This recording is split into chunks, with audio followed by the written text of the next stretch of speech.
Alrighty, in our last part of chapter 7, we'll be talking about confidence intervals for variances and standard deviation. So in our sixth objective here, we're going to find a confidence interval for a variance and standard deviation. So in manufacturing, it is important that product dimensions are consistent so that they will fit together, or that the amount of active ingredients in a medication have little variation so that it delivers the correct dosage. Confidence interval for variance and standard deviations are necessary. This guy right here, it's called a new distribution, which is called chi-square distribution. All right, again, it sounds like it's going to be hard, but it's just another formula that you'll just need to be able to know how to use it. All right. So let's talk about the characteristics of a chi-square distribution. All chi-square values are greater than or equal to 0. The chi-square distribution is a family of curves based on degrees of freedom, which we've talked about before already. The area under each chi-square distribution is equal to 1, just like any other distribution we looked at. The chi-square or chi-square, however you want to pronunciate it, distributions are positively skewed. As you can see in this first one here, again, everything is pulled to the left. And then so that means that the data on the right is what's yanking it. So it's either positively or right skewed. Again, meaning basically a lot of the stuff is on the left, but getting pulled to the right. Degree of freedom, remember, the more samples there are, the more the graph ends up leveling out and looking more and more like a normal distribution. Remember, degrees of freedom is always n minus 1, so you can deal with very small samples. So as you can see on this one here, same concept as before. When we're looking for that confidence interval, we do 1 minus the alpha, divide it by 2 on each side.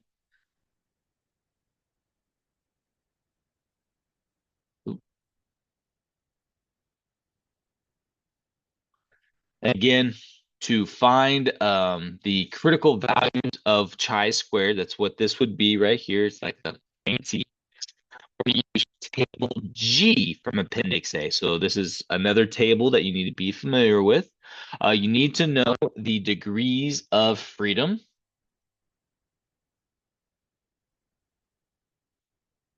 which again is n minus 1. You need to know the confidence level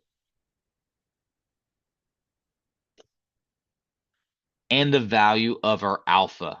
So for instance, for a confidence level of 98, alpha again will be 1 minus 0.98, which is 0.02.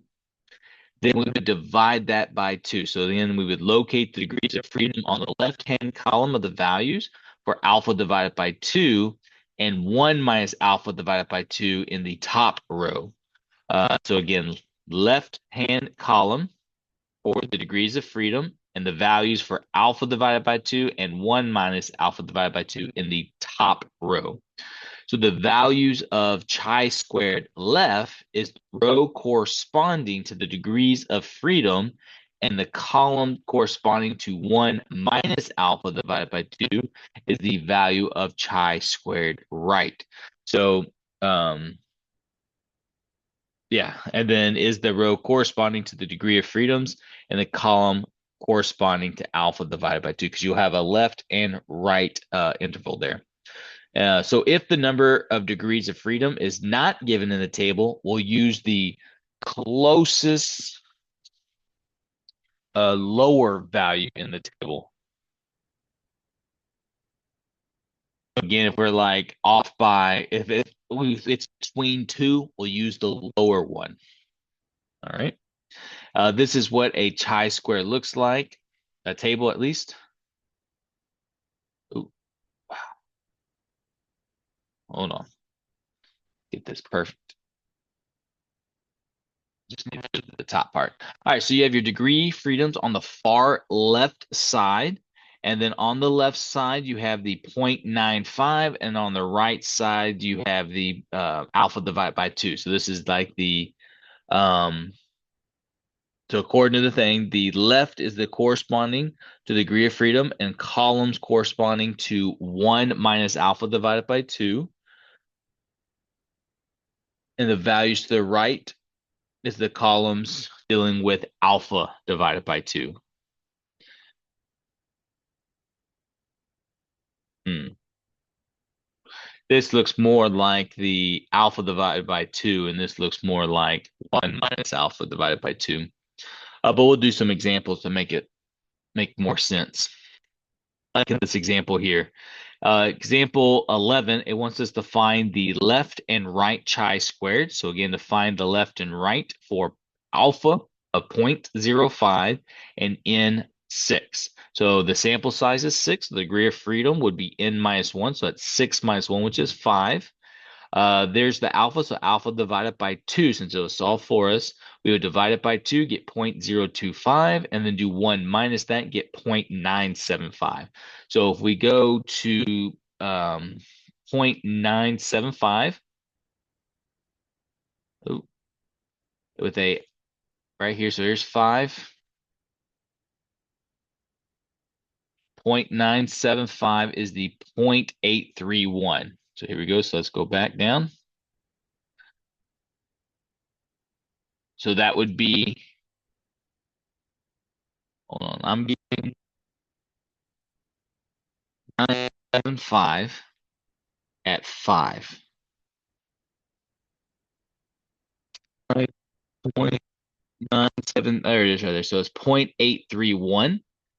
So 0.831 would be the left side square. So again, so the 1 as alpha divided by 2 would represent your left side.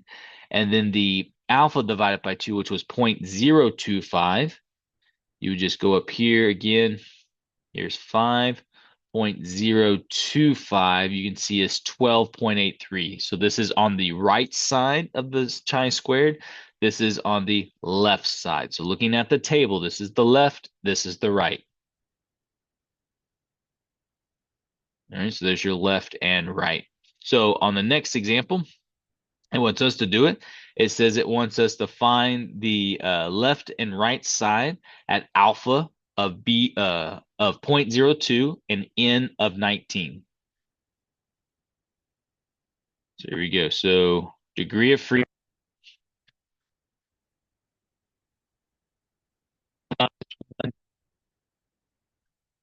which in this case would be, I gotta pull it up on my other screen. There's 19. So 19 minus 1 would be 18. So our degree of freedom is 18. They told us that the alpha was 0.02. So divide that by 2, we get 0.01. So then this is 1 minus 0.01, which would then be 0.99. So I'm going to try to trash that, but I'll bring it back. So I'm going to go to 18 and 0.99. That would give me my left side. So let's look at that. So we go up here. So here's 18.99 right here. So that'd be 7.015. So that'd be my left side. And then since I'm already here, my right side would be 34.805. So that would be your 2 spot. Let's see if I can line this up right again. Ooh,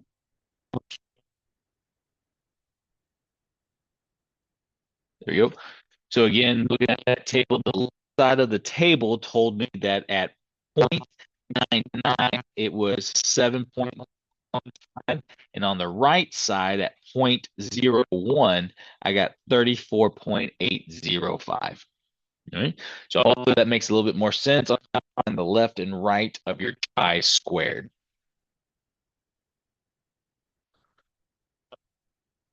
Oh my goodness. Hold on.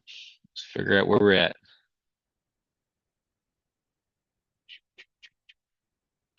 Here we go.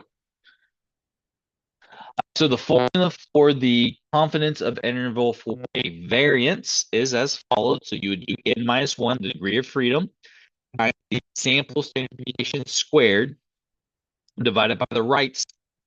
And then same thing on the n minus 1, but you do the left one on the right. So do the right chi-squared on the left side, and you do the right chi-squared on the right side, and that would give you what we would guess our interval would be for the population variance.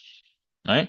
Now, for the formula for the confidence interval for standard deviation, it's pretty much the exact same, but with a square root. So square root of n minus 1 s squared divided by chi squared on the right.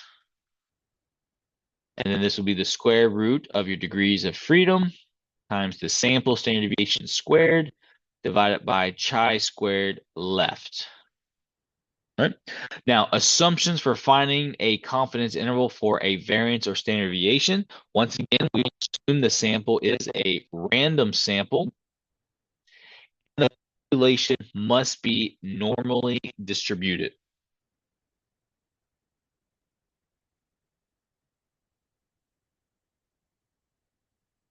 All right.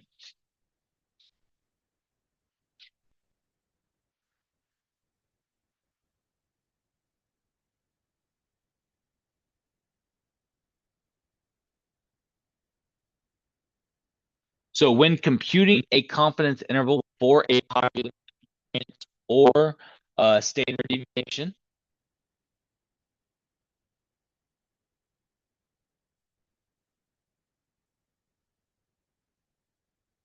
all data,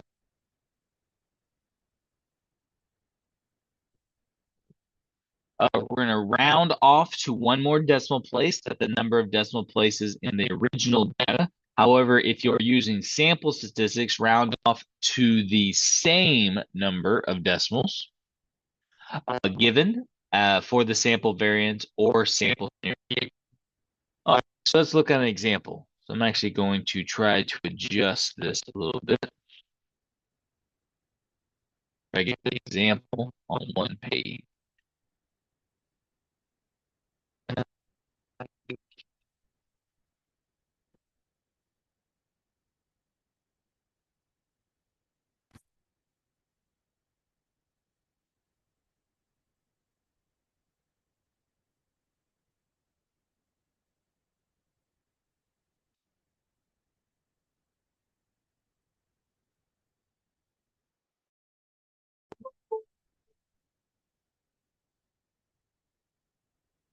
All right, here we go. So in example 12, talk about links of children's films. So the links in minutes of a random selection of popular children's animated films are listed below. We're going to assume the variable is normally distributed and estimate population variance and standard deviation in links of children's animated films with 99% confidence. So we have a list here. So to do this, we need to get our samples. This is a great time to again review how to use the calculator. Make sure y'all see the calculator. All right, so remember we just go to listen and type in.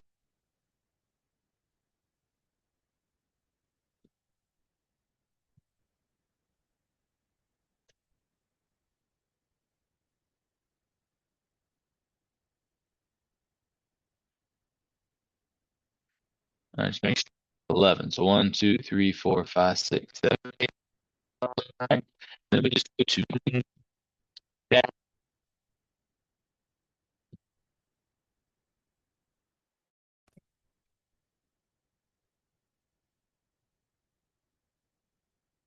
And then go to one variable statistics. Again, we just want a number. We have one list. We want to take it from column A, and we hit OK. All right, what we need is the sample standard deviation. Actually, sorry, we need the variance. So squared, or we can go down to the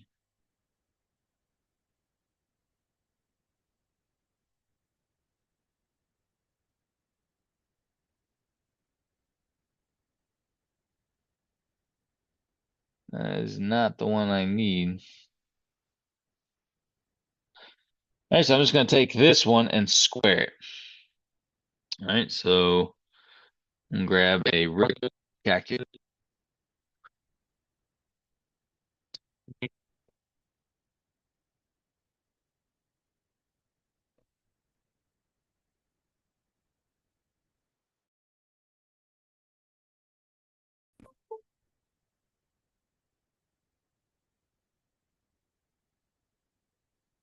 7.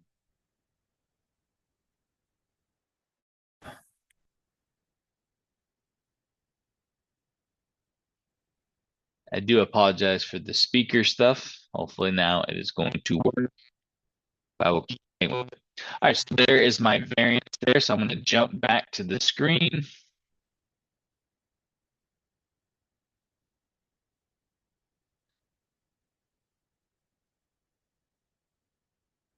All right, so I got when I basically took 8.48849 and squared it, I got 72.055. My degree of freedom would be 11 minus 1, which was 10. Alpha is going to be 0.99. And then the alpha divided by 2. Sorry, my bad. It's going to be 1 minus 0.99, which is 0.01. Then my 0.01 divided by 2 would be 0.005. And then 1 minus 0.005 would be 0.995. Right. So then I'm going to jump back to that chi-squared. I'm going to go to degrees of 10. And then I'm going to look at the left part, which is going to be the 0.005. And when I do that, I see that that's going to be a 2.156. Oh, I lied. So sorry about that. That would have been the, oh,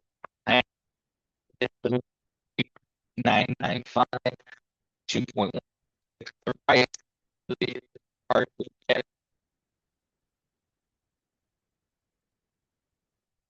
0.005, and then that one is, let's see, it says 25.188. So now that I have these things, I can now my formula. So let me go back.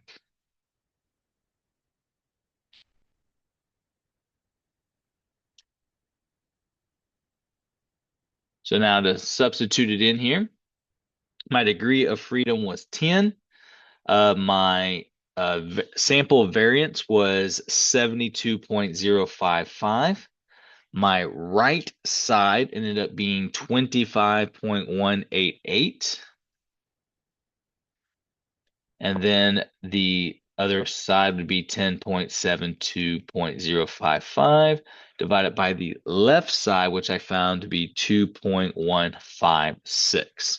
And when I do this in the calculator, I get 28.61 and 334.21. So with a 99% confidence, I believe that my population variance would fall between 28.61 or and 334.21. And again, that could be any sample part of that population as well. I feel 99% of my samples would fall in that. Now, this last part just says, now take the square root of each side to find the confidence interval for standard deviation. So when we take the square root of 28.61, we would now get interval range. And in this case, I would get 5.349 and 18.281. So that would be my population standard deviation. All right, let's do another one. This will be the last one. So in example 13, we're going to be looking at time of wrist. We're going to find the 90% confidence interval for the variance and standard deviation for the lifetimes of inexpensive wristwatches If a random sample of 24 watches has a standard deviation of 4.8 months, we're going to assume the variable is normally distributed. Do you believe that the lifespans are relatively consistent? Why or why not? All right, so let's get into our work. Now, it told us that it gave us our confidence interval and it gave us our sample size. So if my standard deviation is 4.8 for this sample, I can do 4.8 squared, and that would give me the sample variance, which in this case would be 23.04. My degree of freedom would be 24 minus 1, which would give me 23. My alpha would be 1 minus 0.9, which is 0.1. Then we'll take 0.1 divided by 2, we get 0.05. And then we do 1 minus 0.05 and get 0.95. Again, now looking at the left side, so that would be at the 0.95. For a degree of freedom of 23, I get 13.091. Then looking at the right side at 23 at 0.05, I get 35.172. Now that we have all information, now we're ready to plug it in. So I would get the, oh, that's right, because we're looking for the standard deviation.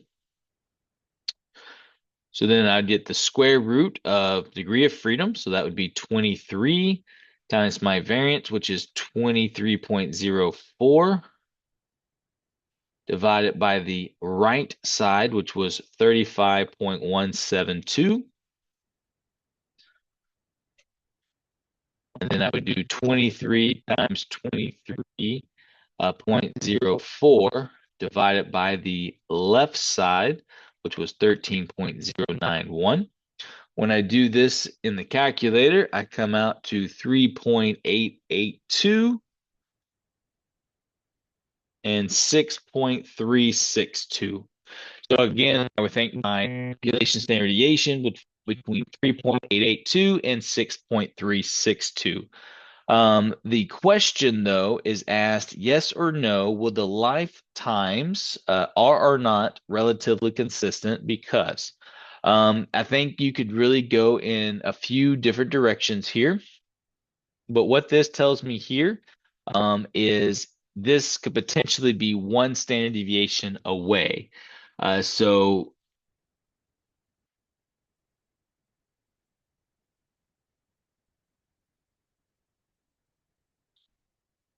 if I just look at the right side of the mean, I can say that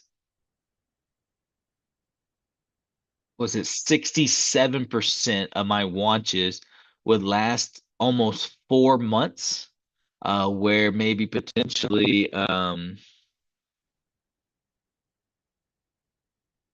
is that going to be 95% at two standard deviations. Oh, percent of my watches would last, I think, 4 to 7 months. Um, yeah, I guess that'd be pretty good. So I would say yes. Um, the lifetime of watches, most of them at least, would fall between 3 and 7 months.